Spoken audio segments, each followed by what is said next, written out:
Danielle McFadden, like many backpackers before her, has swapped the icy cold of Glasgow for the sun, sand and surf of Australia. But continuing the holiday isn't easy. The agricultural industry relies on the labour of over 20,000 backpackers completing their 88 days of farm work each year to extend their visa.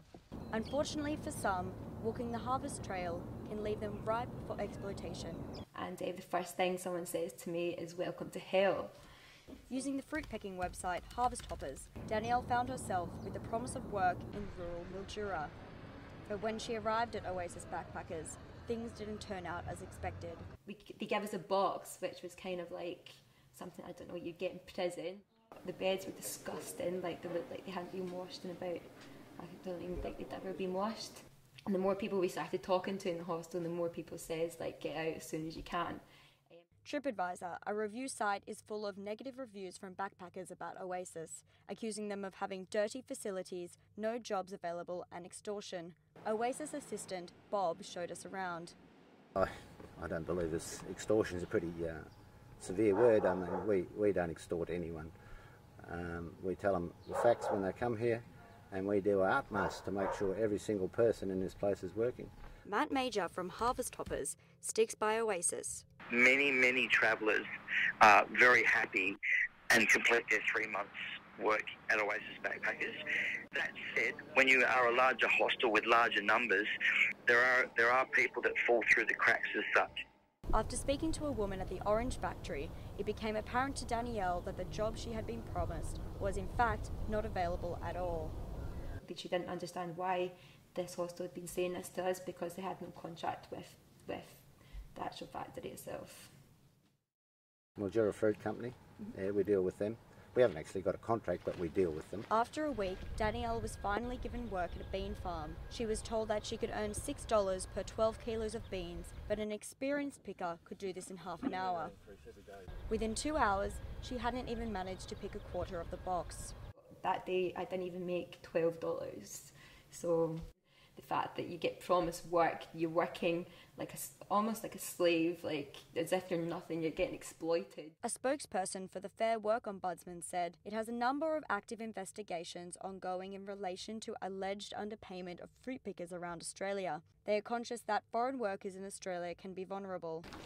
One of the problems facing Mildura is that at times the number of backpackers outweighs the number of beds available, making it possible for unregistered hostels to exist. John Craig, owner of Mildura International Backpackers, worries about how this affects the industry. And it's not an industry that stops people putting backpackers in caravans, stops putting them in rented houses, and depending on how you go about collecting money from them, you can exist in a situation that doesn't necessarily mean you're operating illegally. Matt Major claims this is the real problem.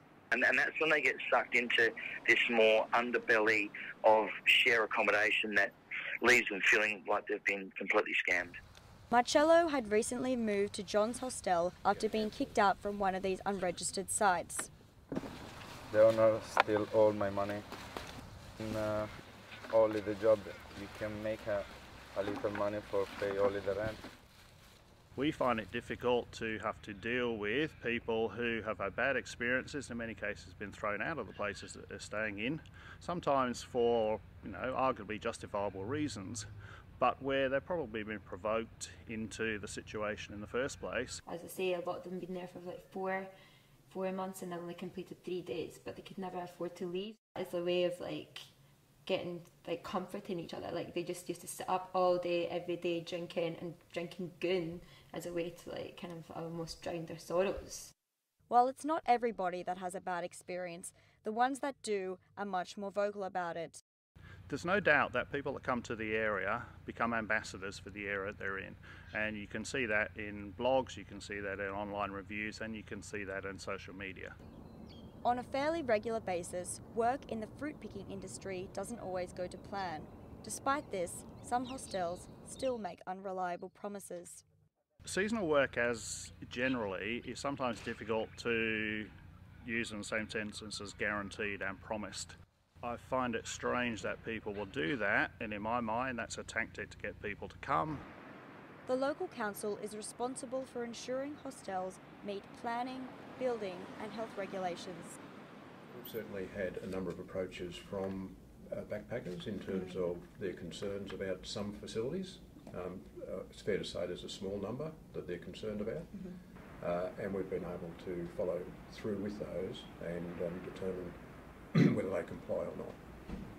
Matt Major tells us this is not always the case in other regional areas. Some sort of turn a little bit of a blind eye on the basis that they realise that the labour in that area is needed by the growing community, and at times maybe they're influenced a little bit by that. The total spend of working holidaymakers in Australia was estimated to be $1.8 billion each year. Each traveller to Mildura spends nearly $4,000 over a 2-month period. So the impact is great. The agricultural industry would slow down considerably, and Mildura's economic base would suffer if there wasn't that many people coming in and spending money in the area. From the contents of your fruit bowl to the exports of our nation, these backpackers are forced to play an important part of our agricultural industry. But are we giving them too much of a squeeze? When you do your farm work, you have an idea in your head that you're going somewhere quiet, it's a good thing, you're going to try and save up some money so you can actually explore Australia as the way you're meant to do and you're working holiday visa. Danielle left Mildura after 2 weeks with only 1.5 days of work and $12 to show for it. That's ridiculous.